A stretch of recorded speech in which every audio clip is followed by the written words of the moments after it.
बिस्मिल्लाहिर्रहमानिर्रहीम। अस्सलामुअलैकुम। रहनुमाए उर्दू में खुश आमदीद। अज़ीज़ तलबा, हमने जमात नहम का जो है वो 7वां सबक आराम व सुकून शुरू किया हुआ है, जो सैयद इम्तियाज़ अली ताज का लिखा है। हम जो इससे पहले इम्पॉर्टेंट पैराग्राफ की तशरीह कर चुके हैं। उस वीडियो का लिंक जो है वो डिस्क्रिप्शन में मौजूद है। जिसने वो वीडियो नहीं देखी उस लिंक पर जाकर देख सकता है। आ जाते हैं हम आज के अपने इक़्तिबास की तरफ। ये भी अहम इक़्तिबास है, बोर्ड में बारहा आ चुका है।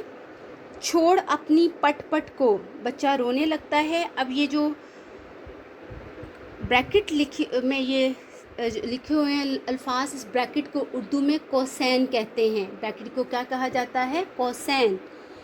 इससे जो ब्रैकेट में उर्दू ज़ुबान के अंदर जो भी अल्फाज तहरीर किए गए होते हैं उसको जुमला मोतरज़ा कहा जाता है। उसका असल तहरीर से ताल्लुक़ नहीं होता।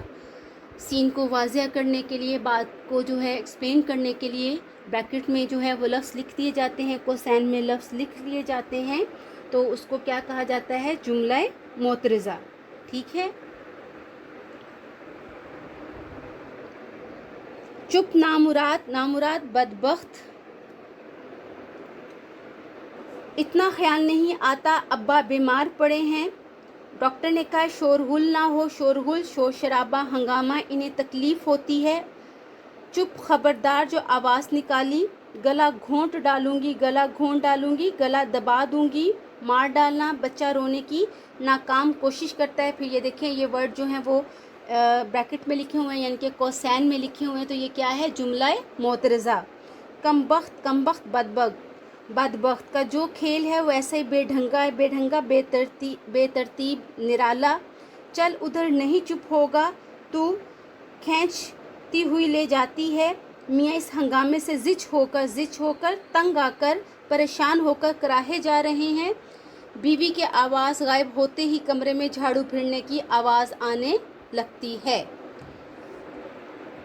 सबसे पहले हवाला मतन देंगे। हवाला मतन में सबक का उन्वान और मुसन्निफ़ का नाम। सबक का उन्वान याद हो गया होगा आपको, क्या है? हाँ जी, आराम व सुकून। मुसन्निफ़ का नाम भी याद हो गया होगा, बिल्कुल, सैयद इम्तियाज़ अली ताज। उसके बाद आ जाएगी नेक्स्ट हेडिंग हमारी, क्या?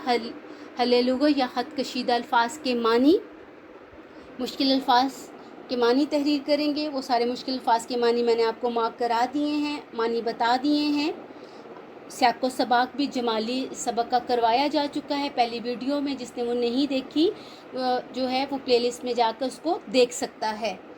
अब आ जाते हैं तशरीह की तरफ। इस सबक में मुसन्निफ़ ने शोर की आलूदगी के मुज़िर असरात से आगाह करते हुए बीमार की ज़िम्मेदारी के आदाब सिखाए हैं।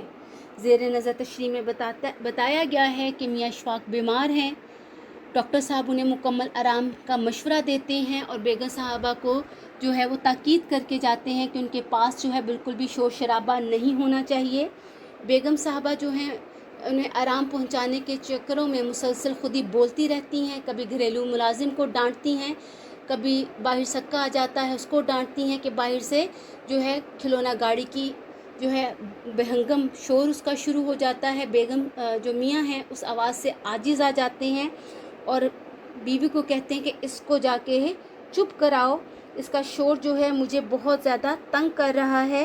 तो बेगम साहबा जो हैं बच्चे को डांटती हैं और गाड़ी चलाने से मना करती हैं, मगर नन्ना नहीं मानता।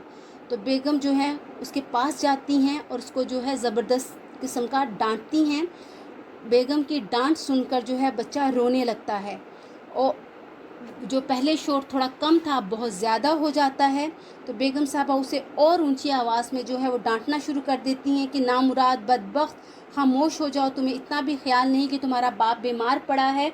इन्हें मुकम्मल आराम की ज़रूरत है। डॉक्टर ने मुझे सख्ती से कहा था कि इनके पास शोर शराबा ना हो, क्योंकि अगर शोर शराबा होगा, हंगामा होगा तो उनकी तबीयत और ज़्यादा बिगड़ जाएगी।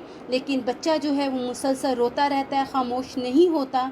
तो बेगम साहबा उसे सख्त लहजे में जो है धमकी देती हैं कि अब खामोश हो जाओ, ख़बरदार, तुम्हारे गले से अब आवाज़ निकली तो मैं तुम्हारा गला दबा दूंगी। बेगम की डांट सुनकर बच्चा खामोश होने की नाकाम कोशिश करता है।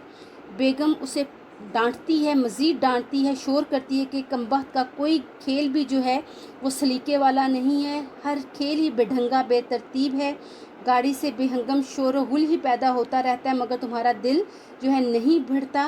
बेगम साहबा गुस्से से पकड़ कर इसे खींचती हुई ले जाती हैं कि तू चुप नहीं होगा। मियाँ जो हैं इस शोर शराबे से तंग आकर जो है कराहते हैं। इन्हें जब से डॉक्टर होके गए हैं 1 मिनट का भी जो है वो चैन नहीं मिल रहा।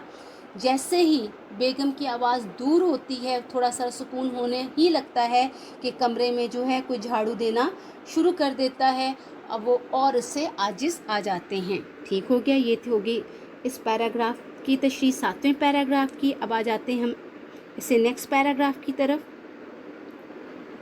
जी ये आ गया मियाँ बीबी जी का बच्चा चल निकल यहाँ से, ठीक है, कह दे इनसे मुलाजिम जाता है। अब ये मैं बता चुकी हूँ जो इन्वर्टेड ब्रैकेट के अंदर होता है, ब्रैकेट को उर्दू में क्या कहा जाता है, कोसैन, ये आपके रमूज़े औकाफ तैयार होते चले जाएंगे। और ऐसा जुमला जो ब्रैकेट के अंदर लिखा हुआ हो उसको जुमला मोतरज़ा कहते हैं। किवाड़ बंद करके जा, किवाड़ दरवाजे का एक पट, ठीक है। मियाँ कराह कर चुप हो जाता है कि टेलीफोन की घंटी बजती है और बजती ही रहते है। अरे भाई कहाँ गई, अरे कोई टेलीफोन सुनने तो आओ। ला हौला वला कुव्वता, ला हौला वला कुव्वता। उर्दू अदब में ये अल्फाज जो हैं बेजारी और नफ़रत के मौका पर बोले जाते हैं। यानी कि आप मानी क्या लिखेंगे, इजहार नफ़रत और बेजारी के मौका पर बोले जाने वाले अल्फाज। मानी इसका ये हो जाएगा। ख़ुद उठता है, हेलो मैं इशफाक बोल रहा हूँ। ये भी एक अहम MCQ है कि रामा सुकून में मियाँ का नाम क्या था। ये आपने नाम याद रखना है, ये MCQ में आता है। तो मियाँ का नाम क्या था, मियाँ इशफाक। बेगम इशफाक किसी काम में मसरूफ़ हैं, मशगूल इस वक्त कमरे में नहीं हैं जी। यहाँ कोई ऐसा नहीं जो इन्हें बुला लाए। मैं अलील हूँ, अलील बीमार। क्या फरमाया आपने, आवाज़ देने की ज़रूरत नहीं कि गला ख़राब हो, आप फिर किसी वक्त फ़ोन कर लीजिएगा। मैंने अर्ज़ किया ना, चूँकि मैं बीमार हूँ कमरे से बाहर नहीं जा सकता।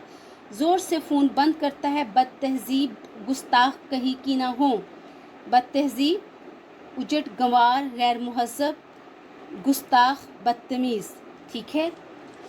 हवाला मतन, सबक का उन्वान और मुसन्निफ़ का नाम, फिर आ जाएगा ख़त कशीदा अल्फाज के मानी, साको सबाक भी कराया जा चुका है। ये ना जमाली पैराग्राफ साको सबाक है। उसके बाद आ जाएगी तशरीह। इस सबक में मुसन्निफ़ ने जो है शोर की आलूदगी के मुज़र असरात से आगाह किया है और बताया है कि अगर घर में कोई बीमार हो तो उसकी तीमारदारी कैसे करनी चाहिए। मियाँ इशफाक जो हैं वो दफ्तरी काम की ज़्यादती की वजह से जो है बीमार हैं। उन्हें जो है डॉक्टर मुकम्मल आराम का मशवरा देते हैं। घर में जो है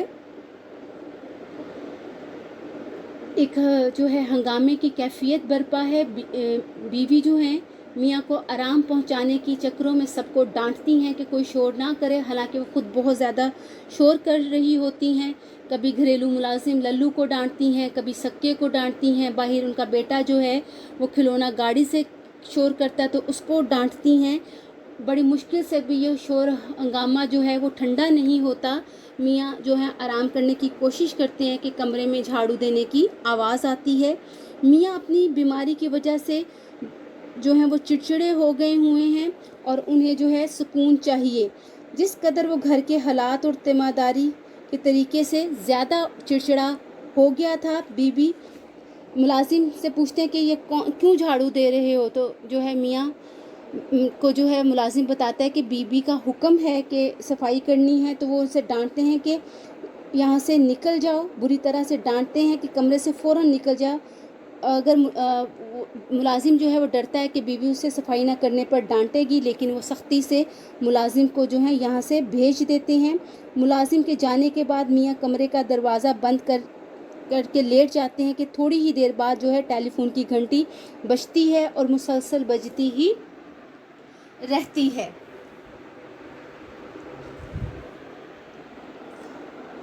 अब जो है उस शोर से जो है वो और आजिज़ आ जाते हैं। मियाँ जो हैं बेगम को पुकारते हैं कि कहाँ चली गई हैं, फ़ोन आकर सुनो, मगर कोई उनकी आवाज़ पर कान नहीं धरता है। घंटी मुसलसल बजती रहती है और बजती ही चली जाती है कि मियाँ तंग आकर जो है वो खुद ही उठते हैं और टेलीफोन जो है वो सुनते हैं। दूसरी तरफ से जो है वो कोई बेगम साहबा की दोस्त हैं, उन्हें बताते हैं कि वो मियाँ इशफाक बोल रहे हैं। बेगम साहबा की दोस्त जो हैं या जो भी उनकी जानने वाली हैं वो बेगम साहबा का पूछती हैं, जिस पर जो है मियाँ इशफाक बताते हैं कि बेगम इशफाक इस वक्त किसी काम में मसरूफ़ हैं, वो कमरे में नहीं हैं। मैं अगर कमरे में होती तो मैं आपकी उनसे बात करवा देता, और यहाँ और कमरे में दूसरा कोई नहीं मौजूद जो उनको बुलाकर लेके आए। मैं बीमार हूँ इसलिए कमरे से बाहर नहीं जा सकता। मियाँ साहब उसे बहुत समझाने की कोशिश करते हैं कि वो किसी और वक्त फ़ोन करके बेगम साहबा से बात कर ले, लेकिन वो औरत बज़िद है कि वो इसी वक्त अभी जो है वो बेगम साहबा से बात करेंगी। मियाँ दोबारा उसे बताने की कोशिश करते हैं कि मैं बीमार हूँ, कमरे से बाहर नहीं जा सकता, मुझे डॉक्टर ने आराम का मशवरा दिया है। मगर वो औरत फिर भी नहीं मानती तो उसे बुरी भली सुनाते हुए फ़ौरन फ़ोन बंद कर देते हैं। जब बेगम साहबा को पता चलता है तो वो नाराज़ होती है और कहती हैं कि पता नहीं कौन था, क्या बात करनी थी, आपने जो है मुझे बताए बगैर ही फ़ोन बंद कर दिया, पैगाम भी नहीं लिया। ठीक है, ये होगी इस पैराग्राफ की तशरीह। अब आ जाते हैं अगले पैराग्राफ की तरफ। ये आ गया जी। बाबा एक दफ़ा लिख कर भेज दो, मैं बीमार हूँ, डॉक्टर ने कहा है मेरे लिए आराम व सुकून की ज़रूरत है। एक रोज़ उनके साहबजादे बेटा या लड़का नगमा सराई गीत गाना, नगमा गाना ना फरमाई तो दुनिया किसी बड़ी नेमत इनाम से महरूम ना हो जाएगी। ठीक है, ये हो गया पैराग्राफ। साको सबाक भी आपको बताया चुका है, हवाला मतन भी, मुश्किल अल्फाज के मानी भी बता दिए हैं। तो हम तशरीह करते हैं। मियाँ इशफाक जो हैं बीमार हैं, डॉक्टर साहब जो हैं उन्हें मुकम्मल आराम का मशवरा देते हैं और बेगम साहबा को ताकीद करके जाते हैं कि घर में शोर शराबा हंगामा नहीं होना चाहिए। बीवी जो हैं मियाँ को आराम पहुंचाने के चक्करों में ख़ुद ही बहुत ज़्यादा शोर करती हैं, घरेलू मुलाजिम को डांटती हैं। कभी बाहर जो है फ़कीर आ जाता है, कभी सक्का आ जाता है, बेटा खेलने लगता है कि अचानक अब ये शोर शराबा भी थमता नहीं है कि हमसाये से जो है हारमोनियम पर जो है वो गाना बजाने की आवाज़ आने लगती है। मियाँ के सर में शदीद दर्द है और बेगम वो इस आवाज़ से जो हमसाये के घर जो है वो मौसीकी की आवाज़ आना शुरू हो जाती है। वो बेगम साहब से कहते हैं खुदा के लिए इनका गाना और हारमोनियम तो बंद कराओ, मेरा सर जो है दर्द की शिद्दत से फटा जा रहा है। बेगम साहबा उन्हें जवाब देती हैं हमसाए हैं, उनके घर हमारी थोड़ी चलनी है, मैं कैसे उनको जाकर मना कर सकती हूँ, मैं इन्हें कैसे रोकूँ कहीं वो नाराज़ ना हो जाएं। जिस पर मियाँ जो हैं उनको मशवरा देते हैं कि एक मुलाजिम के हाथ जो है एक मुनासिब सारी जो है वो चिट्ठी लिखकर भेज दो, मुनासिब अल्फाज का इस्तेमाल करो कि मेरे मियाँ जो हैं वो शदीद बीमार हैं, डॉक्टर ने इन्हें मुकम्मल आराम का मशवरा दिया है और हदायत की है कि शोर शराबा नहीं होना चाहिए। इसलिए अपने बेटे से गुजारिश कर दें कि वो एक रोज़ अगर गाना नहीं गाएगा तो कोई क़यामत नहीं आ जाएगी, कोई ज़मीन और आसमान नहीं फट जाएगा और ना ही उनके गाना ना गाने की वजह से दुनिया एक अजीम नेमत से महरूम होगी। अगर वो आज गाना नहीं गाएगा तो कुछ भी नहीं होगा। ठीक है, ये होगी इस पैराग्राफ की तशरीह। अब आ जाते हैं अगले पैराग्राफ की तरफ। तौबा आप तो बुखला देते हैं, बुखला देना परेशान कर देना। देख रहे हैं ख़त लिख रही हूँ, बच्चे को चुप क्यों कर करा सकती हूँ, क्यों कर, किस तरह, कैसे, नामुराद बदबख्त, चुप हो जा, खून निकल आया तो क्या क़यामत होगी, क़यामत आ जाना, मुसीबत या आफत आ जाना, अभी आ रही हूँ, 2 सतरे लिख लूँ, 2 सतरे 2 लाइनें। ठीक है, तौबा माफ़ी मांगना। साको सबाक हम कर चुके हैं, हवाला मतन और जो है मुश्किल अल्फाज के मानी मैंने आपको बता दिए हैं। अब तशरीह तलब इक़्तिबास में मुसन्निफ़ जो हैं शोर की आलूदगी के मुज़र असरात से आगाह कर रहे हैं और बता रहे हैं कि अगर घर में कोई बीमार हो तो उसकी तिमादारी के आदाब क्या हैं। मियाँ इशफाक बीमार हैं डॉक्टर जो हैं उन्हें मुकम्मल आराम का मशवरा देते हैं, लेकिन घर में बेहंगम शोर शराबे की वजह से उनकी तबीयत संभलने की बजाय और बिगड़ने लगती है कि हमसाये के घर से हारमोनियम पर जो है गाना बजने की आवाज़ आने लगती है, जिस पर मियाँ उन्हें कहते हैं कि जो है हमसाये को मना करो, एक ख़त लिख कर उन्हें भेजो और उन्हें कहो कि जो है वो गाना जो है बजाना बंद कर दें, क्योंकि मियाँ की तबीयत ठीक नहीं है। कि इसी दौरान जो है बाहर से शोर, गाने का शोर आ रहा है कि इस शोर के अंदर जो है बच्चे के रोने की आवाज़ भी शामिल हो जाती हैं। बेगम वही मियाँ के पास बैठे हुए जो है वो ऊंची आवाज़ में बच्चे से पूछती हैं कि क्या हो गया है, जिस पर बच्चा ज़ोर से ऊंची आवाज़ में रोते हुए बताता है कि वो गिर पड़ा है और उसका खून निकल आया है। जिस पर बेगम साहबा कहती हैं कि तौबा है, इस घर में तो कोई सुकून से कुछ कर ही नहीं सकता, ख़त लिख रही हूँ, चुप हो जाओ, अभी आती हूँ। शोहर कराहते हुए कहते हैं कि अभी एक शोर बंद नहीं हुआ था कि दूसरा भी शुरू हो गया है, यानी एक न शुद्ध दो शुद्ध, मेहरबानी करके पहले बच्चे को चुप कराओ। बेगम कहती हैं आप तो बिला वजह ही तंग आकर मेरे पीछे ही पड़ गए हुए हैं, आप देख नहीं रहे कि मैं तो ख़त लिख रही हूँ, अब आप ही ने मुझे ख़त लिखने को कहा है, अब मुझे कह रहे हैं कि बच्चे को चुप कराओ। मैं बच्चे को कैसे खामोश करा सकती हूँ, एक वक्त में एक ही काम कर सकती हूँ ना, मेरे कोई दो दो चार चार हाथ तो हैं नहीं हैं। बच्चे की आवाज़ फिर से आना शुरू हो जाती, वो और ज़्यादा ज़ोरदार आवाज़ में रोता है, जिस पर जो है बीवी उसे वहीं से डांटती रहती हैं। ये है जी इस पैराग्राफ की तशरीह। सबक हमारे इक़्तिबास जो हैं वो सारे मुकम्मल हो गए हैं। वीडियो को बार बार गौर से सुनिए, सुनने के बाद जो है अल्फाज के मानी को याद कीजिए। आप अपनी बुक पे रीडिंग करते हुए उन अल्फाज के मानी अपनी बुक में लिख लीजिए। आप जितनी दफ़ा आप पढ़ेंगे आपकी उतनी इमला बेहतर होगी, आपकी जुमलों के जो है वो दुरुस्ती होगी, और जो है तशरीह को बार बार सुनेंगे तो आपको तशरीह करना भी आ जाएगी। जितनी दफ़ा प्रैक्टिस करेंगे उतनी दफ़ा आपके काम में निखार आएगा। जिन्होंने हमारा चैनल सब्सक्राइब नहीं किया वो चैनल को सब्सक्राइब कर ले, बेल आइकॉन को प्रेस कर लीजिए ताकि आपको आने वाली तमाम वीडियो की नोटिफिकेशन मिल सके, आपका कोई लेसन भी स्किप नहीं हो। रहनुमाई उर्दू के साथ जुड़े रहिए, कामयाबियाँ समेटिए।